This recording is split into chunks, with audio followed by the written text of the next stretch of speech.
Story time of how my best friend was catfished by my dad. So me and my best friend were kind of just like swiping through Tinder for fun. And then she came across this really, really hot dude.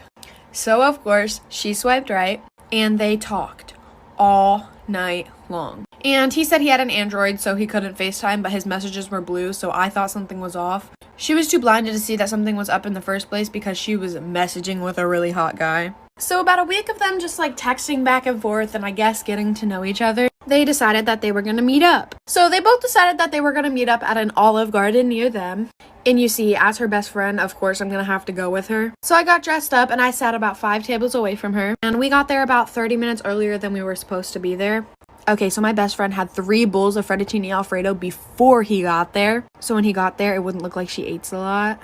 Then I see my dad walk in, all dressed up and fancy with a bow tie and everything. This story time just gets so much more funnier, so like for a part 2.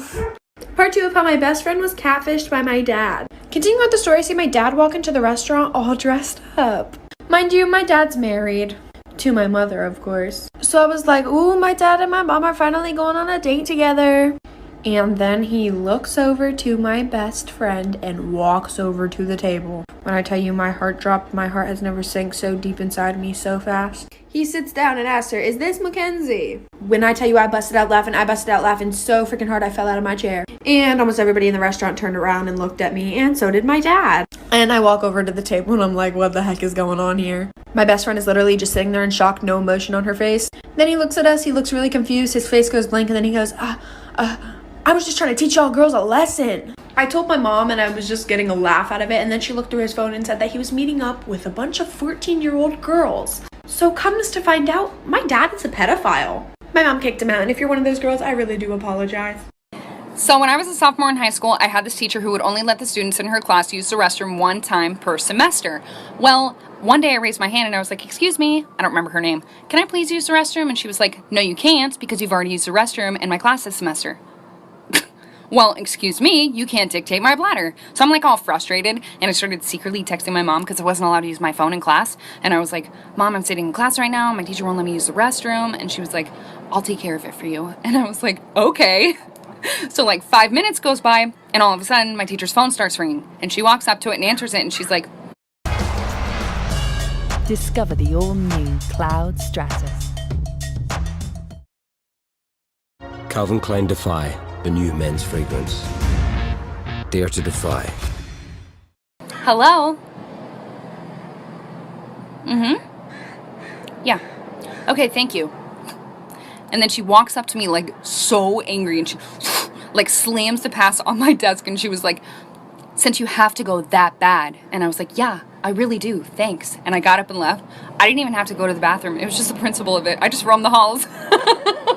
This is a story of the time that I caught my neighbor's mom talking smack about me. So I don't know about you guys, but every single Wednesday in my middle school, we would have a bagel sale. And some people's parents would come in to help out. And my neighbor's mom was one of those parents. And I had a best friend at the time whose mom would also work at the bagel sales. But this best friend of mine, her mom never let us hang out with each other because she felt that I was a bad influence on her.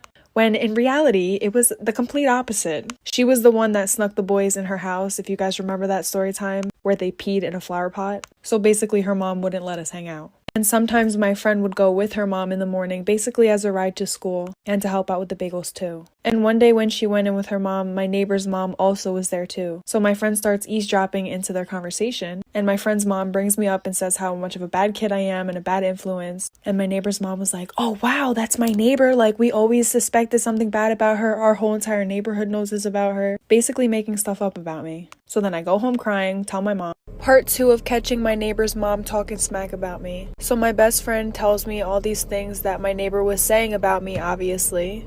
And I got really upset, so I went home and I just started to cry. Because for some reason I felt like when I was younger, every one of my friends' parents hated me. And I never really knew why. I was always the type of person to let my friends do whatever they want and encourage them in doing whatever they want, whether that's breaking the rules or following the rules. So I mean, I guess that could be something, but I'm just being a supportive friend, Sorry, I got off topic. So when I told my mom, she was like, okay, come with me, I'm gonna knock on her door. And I was like, heck no, I do not feel like dealing with this. Mom, you deal with it. So she calls her up on the phone, puts her on speakerphone, confronts her about the situation, and this lady starts going on about how she loves me like I'm her own child, saying that I was never a bad influence on her daughter, and that she actually wanted me to hang out with her daughter more. Like, that's not what she was saying at bagel sale. This boy lied about his age just to date me. Story time. So back when my cute self was a senior in high school, there was this new girl that came to our school. Long story short, me and her ended up becoming super close. I went to her house, spent the night. Her family loved me. I mean, why wouldn't they? Anyways, she had a brother. We're gonna call him Binky. Me and Binky got pretty close. Now I want you guys to keep in mind, Binky didn't go to my school because their parents were divorced. So the sister who I was friends with lived with her mom, and Binky lived with his dad who lived in another city. But sometimes Binky would go to his mom's house, which is how I met him. Now that we got that out of the way, as me and Binky were getting closer, one day he asked me, "Hey, how old are you?" And I was like, "Oh, I just turned 17. How about you?" He told me, "Oh, I'm 17 too, but my 18th birthday is coming up." After a while, me and him eventually started dating. Then one day, I ran into his cousin who happened to go to my school. The rest of this story is crazy. This boy lied about his age just to date me. Story time. So I ran into his cousin who just so happened to go to the same school as me. What a small world. Anyways, we start having a conversation and she asked me, "Oh my God, are you dating Binky?" And I was like, "Oh, how do you know that?" Because at the time, I didn't know that she was his cousin. And he didn't go to the same school as me. So I didn't know how she would have known that. And then she tells me, "Oh, that's my cousin." As we're talking, she says, "Oh, are you gonna go to his birthday party?" And I'm like, no, he actually didn't tell me he was having a birthday party. Weird. And she's like, "Yeah, that's really weird because it's like coming up next week." And I'm just sitting here like, well, maybe he'll tell me. He probably just had a lot on his mind. And then she says, "I can't believe he's gonna be 16 already. Time flies. We're gonna throw him a sweet 16 party." After she says that, I just look at her like, you mean 18, right? Like, you said 16. I think you meant 18. Sorry, there has to be a part 3. This boy lied about his age just to date me. Story time. Part 3. So his cousin starts talking about "I can't believe he's gonna be 16. And I look at her thinking I'm tripping. Like, you said 18, right? Like, you didn't mean 16, you meant 18. And then she's like, "No, I meant 16. So that's when I found out he's actually 16, or about to be 16. So I was 17 dating a 15-year-old. And I know a lot of you were like, "Oh my God, it's not really that much of an age gap." Listen, the fact that he lied about it is bad enough for me. Secondly, I would have been 18 and he still would have been 16, turning 17. But that's a little weird for me and I didn't want to catch a case. That's why I wasn't looking for a younger boy. After I find out this new information, of course I tell my best friends. And they start hyping me up. "Break up with him!" Which is what I did. I sent him this huge paragraph. I kind of went off. Of course, he replied to my paragraph saying, "I'm sorry, I don't want to lose you, blah, blah, blah." I basically told him, "Sorry, I don't want to be with liar."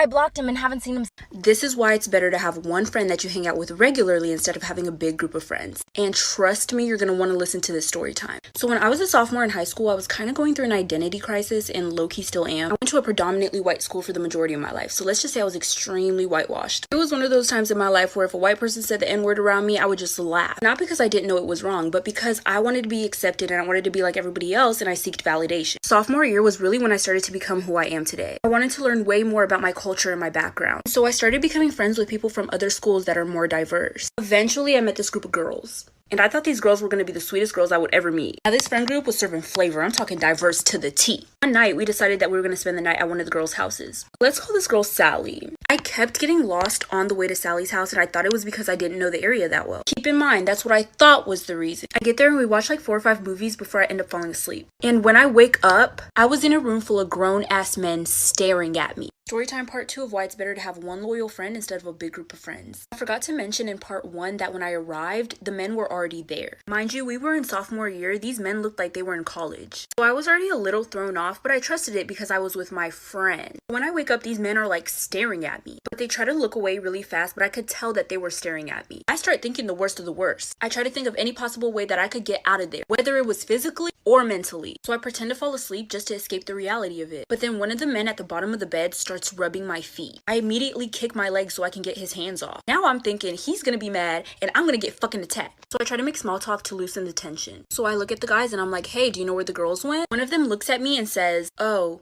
they went home." So I'm like, I thought this was Sally's house. And they say nothing. So at this point, I think I'm being set up. I try my best to not make it seem like I'm suspicious of them. I casually act like I need to pee. Walk into the bathroom and I see a window. Automatically something clicks in my mind, get the fuck out of there. Making part 3 right now. Part 3 of why you should have one loyal friend instead of hanging out with a big group of friends. So I go into the bathroom and there's a window. I'm thinking to myself, I would be so dumb. I would be so extremely incredibly stupid to go back into that room full of grown ass men that I've never met before, instead of making my escape through that window right here, right now. So I trusted my gut and I got the fuck out of there. Mind you, I'm in my PJs right now. No shoes, no socks. I'm making my great escape. Call me Pablo Escobar. While I was doing all of it, I was in disbelief. Like, I cannot believe that I'm escaping, like, right now. Like, this is actually insane. Like, I did what I believed was right at the moment. And honestly, that decision might be the reason why I'm alive right now. So I make a run for it. I immediately run to the front of the neighborhood. I hide behind some trees and then I call my sister. I call my sister instead of my parents because my mom was the one who drove me there. And if she knew that something bad happened, she wouldn't have let me go out again. I'm frantically explaining everything on the phone to my sister. She literally speeds to come get me. When she gets there, I immediately hop in her car and we get the fuck out of there. On our way home, I get a text from Sally. Last part is part 4. I'm making that right now. Part 4 of why you should have one loyal friend instead of having a big group of friends. So I'm on my way home and I get a text from Sally. Hey girl, where are you? We went to the gas station to get some milkshakes. You could have came with, but you were already asleep.